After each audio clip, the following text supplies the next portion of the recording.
ہم باہر سے بظاہر تو بہت اچھے ہیں، لیکن اگر ہماری چیرہ پھاڑی شروع کر دی، پیٹ چاک کر دیا، تو اندر سے کیا نکلے گا؟ غلاظت ہی غلاظت نکلے گی، اور کیا ہے؟ تو اللہ نے ارشاد فرمایا کہ ينفق کیف یشاء، اللہ تو جس کو چاہتا ہے خوب عطا۔ اعوذ باللہ من الشیطان الرجیم، بسم اللہ الرحمن الرحیم۔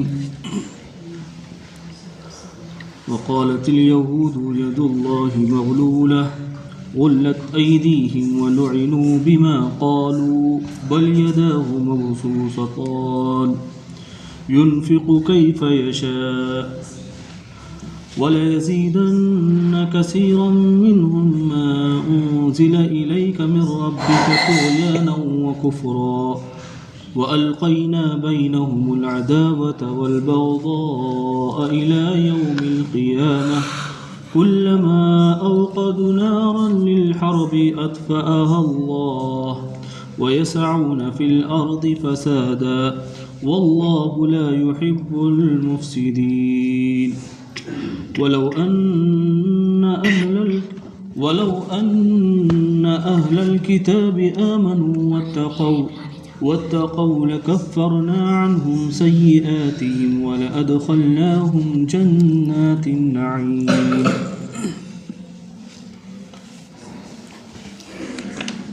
پچھلی آیات میں اللہ تبارک و تعالی نے عام لوگوں کو بھی تنبیہ فرمائی ہے، اور ان لوگوں کو جو اپنے آپ کو مشائخ، اولیاء اللہ اور علماء کہتے ہیں، ان کو بھی اللہ نے پچھلی آیات میں تنبیہ فرمائی ہے کہ اگر انسان کوئی گناہ کرتا ہے تو اس کو دیکھتے نہ رہو، بلکہ اس کو ٹوکنے کی کوشش کرو اپنے ہاتھ سے، اپنی زبان سے، اور اگر اتنی ہمت نہیں ہے تو اس کو دل میں برا جانو۔ یہودیوں میں یہ ایک بیماری تھی کہ جو یہودی مالدار قسم کے تھے، جب وہ گناہوں میں ملوث ہوا کرتے تھے تو ان کے ربانیون، جنہیں کہا گیا ہے، اس کا ترجمہ ہے اولیاء اللہ، اور اخبار کا ترجمہ ہے، احبار کا ترجمہ ہے ان کے علماء، تو ان کے مشائخ اور ان کے علماء ان کو روکا نہیں کرتے تھے، ٹوکا نہیں کرتے تھے، بلکہ ان کے ساتھ کھانے بھی کھاتے تھے، گپے بھی لگایا کرتے تھے، ہنسی مذاق سب کچھ تھا، لیکن وہ ان کو اس گناہ کے بارے میں نکیر نہیں کیا کرتے تھے۔ تو اللہ تبارک و تعالی نے یہ فرمایا کہ یہ بھی انہی میں شمار ہو گئے۔ جیسے حضرت یوشع ابن نون علیہ السلام کی قوم کی طرف اللہ نے ان پر وحی نازل کی، اور فرشتہ آیا اور کہنے لگا، اے یوشع، اللہ نے فیصلہ کر لیا ہے کہ تمہاری قوم کے 1,00,000 آدمیوں کو اللہ عذاب دے گا۔ تو حضرت یوشع علیہ السلام نے کہا کہ اللہ اتنے بہت سارے آدمیوں کو کیوں عذاب دے گا؟ کیا وجہ ہے؟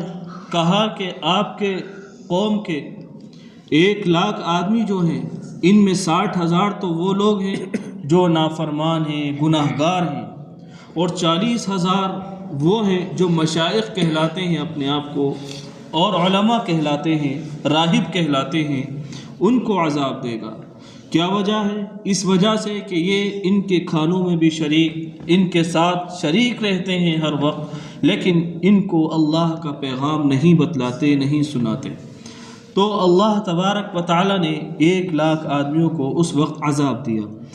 اب یہ یہودی جب آپ علیہ السلام مبعوث ہو گئے اور مکہ مکرمہ سے مدینے کی طرف آپ علیہ السلام نے ہجرت فرما لی، اور یہ یہودی کے علماء تھے، مشائخ تھے، ان کے ہدایہ اور تحائف بند ہو گئے جو لوگ انہیں دیا کرتے تھے، اور آپ علیہ السلام نے سود کو بھی حرام قرار دیا۔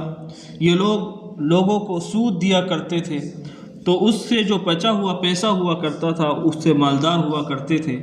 تو آپ علیہ السلام نے آ کر یہ پیغام دیا کہ سود حرام ہے اور اس کا ایک پیسہ ایسا ہے کہ سب سے ادنا گناہ اتنا ہے کہ اپنے ماں کے ساتھ زنا کرنا ہے۔ جب آپ علیہ السلام نے سود کے بارے میں بیان فرمایا اور لوگوں کو بتلایا تو ان کی روزی روٹی بند ہو گئی اور یہ یہود غریب ہونے لگے، کیونکہ ان کا معاش یہی تھا، کاروبار یہی تھا کہ لوگوں کو سود پر رقم دیا کرتے تھے۔ تو اس وقت یہودیوں نے کہا وقالت الیہود ید اللہ مغلولہ، کہ اللہ کے ہاتھ بن چکے ہیں، یعنی اللہ کنجوس ہو گیا، بخیل ہو گیا۔ اور ان کے یہاں یہ کہنے میں کوئی حرج نہیں تھا، یہودیوں کے یہاں یہ کہنے میں کوئی حرج نہیں تھا، کیونکہ یہودیوں کا یہ عقیدہ ہے کہ اللہ نسیان بھی یعنی بھول سکتا ہے، اور اللہ تبارک و تعالیٰ تو گناہ بھی کر سکتا ہے، اور اللہ تبارک و تعالیٰ ہنسی مذاق بھی کر سکتا ہے، اور اللہ تبارک و تعالیٰ اپنے کیے پر افسوس بھی کر سکتا ہے۔ تو ان کا یہ عقیدہ تھا، تو انہوں نے کہا وقالت الیہود ید اللہ مغلولہ، کہ اللہ کے دونوں ہاتھ بن گئے، ید اللہ مغلولہ یعنی ایسے بن چکے ہیں اللہ کے دونوں ہاتھ۔ تو اللہ نے ارشاد فرمایا، اللہ نے جو انہوں نے کہا تھا اپنی قوم میں، اپنے لوگوں سے، اور آپس میں بات کی تھی، اللہ نے اس کو قرآن کی آیت بنا دیا اور محمد الرسول اللہ صلی اللہ علیہ وسلم کی زبان پر وحی بنا کر اتار دیا کہ یہ یہودی اللہ کو ایسا کہہ رہے ہیں۔ غلت ایدیہم، اللہ نے فرمایا کہ میرے ہاتھ نہیں بنے بلکہ ان یہودیوں کے ہاتھ بن گئے ہیں۔ وَلُعِنُوا بِمَا قَالُوا، وَلُعِنُوا بِمَا قَالُوا، اور یہ بات کہنے کی وجہ سے ان پر لعنت ہو گئی ہے۔ یہ بات اللہ کے بارے میں اتنی بڑی بات کہی، اس کی وجہ سے اللہ نے ان کی طرف لعنت کر دی ہے، اور اللہ نے فرمایا بل یداہ مبسوطتان، کہ اللہ تبارک و تعالیٰ کے دونوں ہاتھ کھلے ہیں۔ اب ہاتھ کیسے ہیں؟ یہ ان کا عقیدہ تھا یہودیوں کا کہ اللہ ایسا ہی ہے جیسے ہمارا جسم ہے، ایسا ہی اللہ تبارک و تعالیٰ ہے، اور اہل سنت والجماعت کا عقیدہ یہ ہے کہ اللہ تبارک و تعالیٰ کیسا ہے، اس میں پڑھنے کی اس میں نہیں پڑھنا چاہیے کہ اللہ کے ہاتھ کیسے ہیں، بلکہ اللہ تو دونوں ہاتھوں سے رحمت برسا رہا ہے۔ بل یداہ مبسوطتان، کہ اللہ تو دونوں ہاتھوں سے رحمت برسا رہا ہے، ینفق کیف یشاء، اور جس کو چاہتا ہے اللہ خوب دیتا ہے۔ ینفق کیف یشاء، اللہ جس کو چاہتا ہے خوب دیتا ہے۔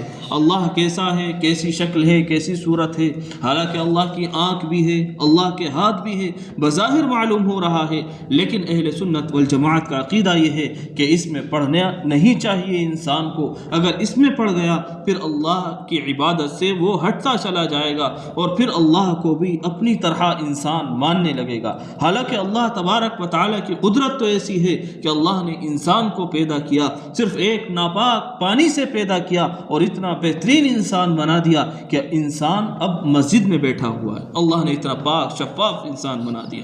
ہم باہر سے بظاہر تو بہت اچھے ہیں، لیکن اگر ہماری چیرہ پھاڑی شروع کر دی، پیٹ چاک کر دیا، تو اندر سے کیا نکلے گا؟ غلاظت ہی غلاظت نکلے گی، اور کیا ہے؟ تو اللہ نے ارشاد فرمایا کہ ینفق کیف یشاء، اللہ تو جس کو چاہتا ہے خوب عطا فرماتا ہے، جس کو چاہتا ہے عطا فرماتا ہے۔ اور فرمایا اے نبی جی علیہ الصلاۃ والسلام وَلَا يَزِيدَنَّ كَثِيرًا مِّنْهُمْ مَا أُنزِلَ إِلَيْكَ مِن رَّبِّكَ طُغْيَانًا وَكُفْرًا، فرمایا اے پیغمبر علیہ الصلاۃ والسلام، ہم نے آپ کی طرف جو وحی کی ہے، آپ کے رب نے آپ کی طرف جو وحی کی ہے، ان میں سے بہت سارے لوگ اس وحی سے گمراہ ہو رہے ہیں اور دور بھٹک رہے ہیں۔ طغیانا و کفرا، گمراہ ہو رہے ہیں، دور بھٹک رہے ہیں، یعنی جب قرآن مقدس نازل ہو رہا ہے اس کا انکار کر رہے ہیں، اور کفرا دور بھٹک رہے ہیں، کفرا اور کافر ہو رہے ہیں، یعنی کفر میں اور زیادہ ترقی کر رہے ہیں۔ یعنی پہلے 10 آیتیں اتری، اب 11ویں آیت اتر گئی تو اس کا بھی انکار کیا، پہلے 10 کا انکار کرتے تھے، اب 11ویں کا بھی انکار کر دیا، تو اور بھی زیادہ کفر میں پڑ گئے۔ اور اللہ نے ارشاد فرمایا وَأَلْقَيْنَا بَيْنَهُمُ الْعَدَاوَةَ وَالْبَغْضَاءَ إِلَى يَوْمِ الْقِيَامَةِ، کہ ان کے اندر نااتفاقیہ اللہ تبارک و تعالیٰ نے پیدا کر دی ہیں، بغض اور نااتفاقیہ دشمنی آپس میں پیدا کر دی ہیں، اور قیامت تک رہیں گی ان کے اندر، قیامت تک ان کے اندر بغض رہے گا، حسد رہے گا، کینہ رہے گا، اور ان میں آپس میں دشمنی رہے گی۔ اللہ نے ارشاد فرمایا کلما اوقدوا نارا للحرب اطفأها اللہ، کہ یہ چاہتے ہیں کہ یہ لڑیں نار کہ یہ آگ بھڑکائیں لڑائی کی آگ بھڑکائیں یا جنگ کی آگ بھڑکائیں، اطفأها اللہ تبارک و تعالیٰ اس آگ کو ختم فرما دیتا ہے یا بجھا دیتا ہے۔ اللہ تبارک و تعالیٰ یہودی آپس میں ایک دوسرے سے بغض تو کرتے ہیں، لیکن وہ سوچتے ہیں کہ ہم مسلمانوں کے اندر بھی نا اتفاقیاں ڈالیں، اور جو نبی پاک علیہ السلام کا جو دین ہے یہ دین ختم ہو جائے، مٹ جائے، ملیا میٹ ہو جائے، تو یہ آپس میں لڑانے کی کوشش کرتے ہیں، اور اللہ تبارک و تعالیٰ اس آگ کو بجھا دیتا ہے، اس لڑائی کو ختم فرما دیتا ہے اللہ تبارک و تعالیٰ۔ جب آپ علیہ السلام مدینہ منورہ تشریف لے کر آ گئے تو مدینے کے جو یہودی تھے انہوں نے آپ علیہ السلام کے بارے میں سازشیں شروع کر دیں، اور مکہ کے کافروں کے ساتھ ہاتھ ملانے شروع کر دیے، اور کعب بن اشرف جو یہودیوں کا سردار تھا اس نے ابو جہل سے ہاتھ ملایا اور کہا کہ تم باہر سے حملہ کرو اور ہم اندر سے حملہ کریں گے، اور ان مسلمانوں کو یہ جو نبی آئے ہیں ان کے مسلمانوں کے، ان کو ملیا میٹ کر دیں گے، ختم کر دیں گے۔ تو اللہ تبارک و تعالیٰ نے ان کا پردہ فاش فرما دیا، اور فرما دیا کہ یہ لڑائی کی آگ جلانا چاہتے ہیں، یہ جنگ کی آگ جلانا چاہتے ہیں، لیکن اللہ تبارک و تعالیٰ اس کو بجھا دیتا ہے، اور فرمایا وَيَسْعَوْنَ فِي الْأَرْضِ فَسَادًا، اور یہ دوڑتے ہیں اور زمین پر فساد پھیلاتے ہیں۔ آج جتنا فساد پھیل رہا ہے یہ کس کی وجہ سے پھیل رہا ہے؟ یہودیوں کی وجہ سے پھیل رہا ہے، کہ وہ نہ بچوں کو دیکھتے، نہ عورتوں کو دیکھتے، نہ بڑوں کو دیکھتے، نہ عالموں کو دیکھتے، اور نہ مظلوموں کو دیکھتے، نہ ظالموں کو دیکھتے۔ یہودی جہاں جنگ کرنی ہے ان کو کرنی ہی ہے۔ تو اللہ نے ارشاد فرمایا وَيَسْعَوْنَ فِي الْأَرْضِ فَسَادًا، کہ یہ زمین پر دوڑتے ہیں فساد پھیلانے کے لیے۔ اللہ نے ارشاد فرمایا وَاللَّهُ لَا يُحِبُّ الْمُفْسِدِينَ، اور فساد پھیلانے والوں سے اللہ تبارک و تعالی محبت نہیں فرماتا۔ فساد پھیلانے والا چاہے مسلمان ہو، کافر ہو، کوئی بھی ہو، لیکن اللہ تبارک و تعالی فسادیوں سے محبت نہیں فرماتا۔ پھر اللہ تبارک و تعالی نے محبت جتلائی ان کے ساتھ کہ اگر یہ لوگ ایمان لے کر آ جاتے، یہودیوں کو عذاب دینے سے اللہ کو کیا ملے گا؟ کچھ نہیں ملنے والا۔ اور اگر یہودیوں کو اللہ تبارک و تعالی جنت دے دے گا تب بھی اللہ کا کچھ بگڑ نہیں سکتا۔ تو فرمایا وَلَوْ أَنَّ أَهْلَ الْكِتَابِ آمَنُوا، اور اگر یہ اہل کتاب ایمان لے کر آ جاتے، وَاتَّقَوْا، اور تقوی اختیار کر لیتے، اللہ کا خوف اپنے دل میں بٹھا لیتے، لَأُكَفِّرَنَّ عَنْهُمْ سَيِّئَاتِهِمْ، تو اللہ تبارک و تعالیٰ ان کے گناہوں کا کفارہ بنا دیتا، ان کے گناہوں کو معاف فرما دیتا، یہ جو کرتوتے کر رہے ہیں اللہ انہیں معاف فرما دیتا۔ اور فرمایا وَلَأَدْخَلْنَاهُمْ جَنَّاتِ النَّعِيمِ، اور اللہ تبارک و تعالیٰ ان کو داخل کر دیتا جنات النعیم، نعمتوں والے باغوں میں، جنات النعیم نعمتوں والے باغوں میں، کیونکہ جنت جو ہے وہ نعمتوں سے بھری ہوئی ہے، وہاں برائیاں نہیں ہیں، وہاں حسد نہیں ہے، وہاں کینہ اور عداوت نہیں ہے، وہاں ٹینشنیں نہیں ہیں، جو ٹینشنیں ہیں وہ سب دنیا میں ہی ہیں، جنت میں کوئی ٹینشن نہیں ہے۔ اس لیے اللہ نے فرمایا جنات النعیم، نعمتوں سے بھرے باغوں میں اللہ انہیں داخل فرما لیتا۔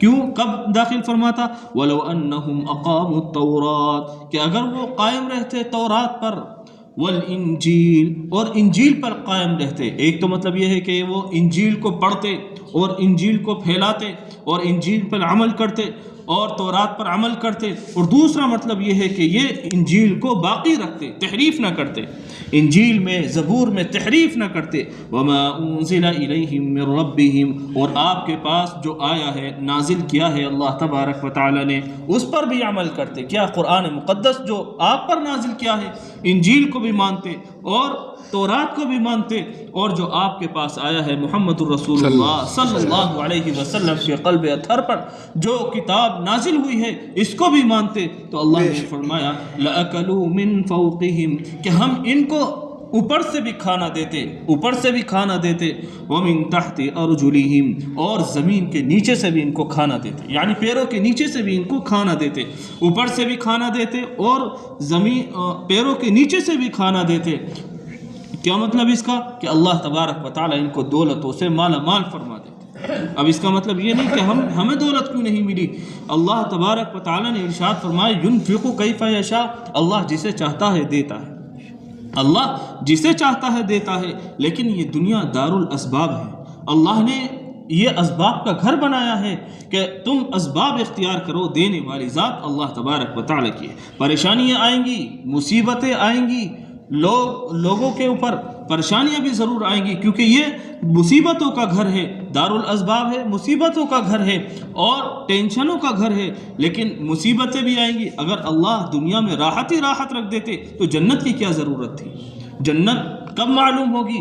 جب راحت کب معلوم ہوتی ہے؟ جب انسان پریشانیوں سے گزرتا ہے، تب راحت کا مزہ اور سکون کا مزہ آتا ہے۔ اور اگر انسان کو کچھ پریشانی نہ ہو، راحت ہی راحت ہو، تو اسے کیا معلوم فاقہ کسے کہتے ہیں، پیسے کی کمی کسے کہتے ہیں، اور نعمتوں کی کمی کسے کہتے ہیں۔ اگر کسی کے ہاتھ نہ ہو اور وہ ہاتھ والوں کو دیکھے تو وہ کہتا ہے کاش کہ میرے بھی ہاتھ ہوتے، اور وہ اس نعمت پر شکر ادا کرتا ہے کہ اللہ تو نے میرے پیر تو رکھے ہیں، ہاتھ نہیں ہے تو کیا ہوا۔ لیکن جب آپ اپنے پاس بلا لیں گے اور میرے لیے فیصلہ کر دیں گے جنت کا، تو آپ میرے ہاتھ پیدا فرما دیں گے جیسے آپ نے دنیا میں ان لوگوں کے ہاتھ پیدا فرمائے ہیں، تو اس کو اس نعمت کا احساس تب ہوگا، تب اس سے وہ نعمت چھین لی جاتی ہے، تب انسان کو احساس ہوتا ہے۔ تو اللہ نے ارشاد فرمایا وَلَوْ أَنَّهُمْ أَقَامُوا التَّوْرَاةَ وَالْإِنْجِيلَ وَمَا أُنزِلَ إِلَيْهِمْ مِنْ رَبِّهِمْ لَأَكَلُوا مِنْ فَوْقِهِمْ وَمِنْ تَحْتِ أَرْجُلِهِمْ، اگر یہ ایمان لے کر آ جاتے، تقوی اختیار کر لیتے اور تورات کو باقی رکھتے، انجیل کو باقی رکھتے اور قرآن مقدس پر عمل کرتے اور ایمان لے کر آ جاتے، تو فرمایا لَأَكَلُوا مِنْ فَوْقِهِمْ، ہم ان کو اوپر سے بھی دیتے، وَمِنْ تَحْتِ أَرْجُلِهِمْ، اور پیروں کے نیچے سے بھی دیتے۔ ایک مطلب تو یہ ہے ہم اوپر سے بھی ان کے اوپر بارش فرماتے، اور زمین میں سے بھی پیروں کے نیچے سے بھی ان کو غلہ عطا فرماتے، اور دوسرا مطلب یہ ہے کہ ان جو پہلے گزر چکا ہے کہ اللہ نے من اور سلوہ آسمان سے اتارا تھا، اللہ اس کو بھی باقی رکھتا اور زمین سے بھی اناج اگا دیتا، جو انہوں نے اناج مانگا تھا اللہ اس کو بھی باقی رکھتا، من اور سلوہ کو، اور زمین سے بھی اناج اتار دیتا۔ تو اللہ نے ارشاد فرمایا منہم امۃ مقتصدہ، منہم امۃ مقتصدہ، اور ان میں کچھ لوگ ایسے ہیں جو سیدھے راستے پر، جو ایمان لے کر آ گئے، وہ کچھ سیدھے راستے پر ہیں، وَكَثِيرٌ مِّنْهُمْ سَاءَ مَا يَعْمَلُونَ، اور ان میں اکثر وہ ہیں جو بے عمل ہیں، جنہوں نے عمل کو ٹھکرا دیا ہے، بے عمل ہیں، اور وہ گناہوں میں آگے بڑھتے چلے جا رہے ہیں، نافرمانیوں میں آگے بڑھتے چلے جا رہے ہیں۔ ان میں بہت سارے وہ ہیں، بہت کم وہ ہیں جنہوں نے سیدھا راستہ اپنایا، جو تورات کا، انجیل کا، زبور کا اور پھر قرآن مقدس کا راستہ اپنا لیا، محمد الرسول اللہ صلی اللہ علیہ وسلم کو اپنا نبی، اپنا پیشوا، اپنا رہنما مان لیا۔ اور ان میں اکثر لوگ وہ ہیں جو نافرمانی کرتے ہیں، جن کے عمل خراب ہیں۔ الحمد للہ رب العالمین والعاقبۃ للمتقین والصلاة والسلام علی سید الانبیاء والمرسلین وعلی آلہ واصحابہ اجمعین۔ اللہم انک عفو کریم تحب العفو فاعف عنا یا کریم یا ارحم الراحمین۔ ہم سب پر رحم فرما دیجیے، ہم سب پر رحم فرما دیجیے، ہماری، ہمارے ماں باپ کی، رشتہ داروں کی، اعزاء اقربا کی، تمام امت مسلمہ کی پوری مغفرت فرما دیجیے، پوری مغفرت فرما دیجیے۔ اے اللہ خیر سے مالا مال فرمائیے، شر سے، شریروں سے ہماری سب کی حفاظت فرمائیے، ہماری سب کی حفاظت فرمائیے۔ اے اللہ ہمیں تقوی والا بنا دیجیے، اے اللہ ہمیں تقوی والا بنا دیجیے۔ اے اللہ سیدھے راستے پر ہمارا ہاتھ پکڑ کر چلا دیجیے، سیدھے راستے پر ہمارا ہاتھ پکڑ کر چلا دیجیے۔ اے اللہ قرآن کے علوم سے ہمارے دل کو منور فرما دیجیے، اے اللہ ہمارے دلوں کو منور فرما دیجیے۔ اے اللہ ہماری نسلوں میں قرآن والے پیدا فرما دیجیے، علماء پیدا فرما دیجیے، محدثین پیدا فرما دیجیے۔ اے الہ العالمین ہمارے ساتھ خیر خواہی کا معاملہ فرمائیے، ہمارے ساتھ خیر خواہی کا معاملہ فرمائیے۔ اے اللہ ہماری دنیا بھی اچھی کر دیجیے، آخرت بھی اچھی کر دیجیے۔ اے اللہ دونوں جہان میں کامیابی عطا فرما دیجیے، دونوں جہان میں کامیابی عطا فرما دیجیے۔ اے اللہ جو لوگ پریشان ہیں ان کی پریشانی کو دور فرما دیجیے، اے اللہ جو مقروض ہیں ان کے قرض ادا فرما دیجیے، اے اللہ بہترین انتظام فرما دیجیے۔ اے اللہ جن کے کاروبار ختم ہو گئے ہیں، پٹ ہو گئے ہیں، اے اللہ بہترین کاروبار عطا فرمائیے، رزق حلال عطا فرمائیے، حرام سے، حرام روزی سے ہماری سب کی حفاظت فرمائیے، ہماری سب کی حفاظت فرمائیے۔ اے اللہ جو بیمار ہیں ان کو شفا عطا فرمائیے، اے اللہ ان کو شفا عطا فرمائیے، اے الہ العالمین ان کو شفا عطا فرمائیے۔ اے اللہ جتنی دعائیں ہم نے آپ سے مانگی ہیں، اے الہ العالمین تمام دعاؤں کو محض اپنے فضل و کرم سے قبول فرما لیجیے، قبول فرما لیجیے۔ وصلی اللہ تعالی علی خیر خلقہ محمد وعلی آلہ وصحبہ اجمعین برحمتک یا ارحم الراحمین۔